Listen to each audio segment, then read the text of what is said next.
How to shuffle Spotify playlist. Hello everyone, I am Vishaka and welcome to our channel. Now let's get right into the tutorial. Firstly, go ahead and open the Spotify application on your device and make sure you are signed in. Further, go ahead and tap on the Your Library option you see there at the bottom of your screen, and further, go ahead and open the playlist that you want to shuffle.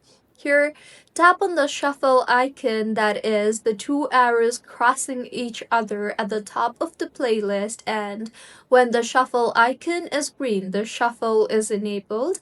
You can then tap on the play option to start the shuffled playlist. You can then tap on the shuffle icon anytime you want and turn it gray if you want to disable the smart shuffle. So this is how you can shuffle Spotify playlist. If you find this tutorial helpful, please like the video and do comment if you have any queries. Also, do subscribe to our channel for more helpful tutorials like this. See you on the next one.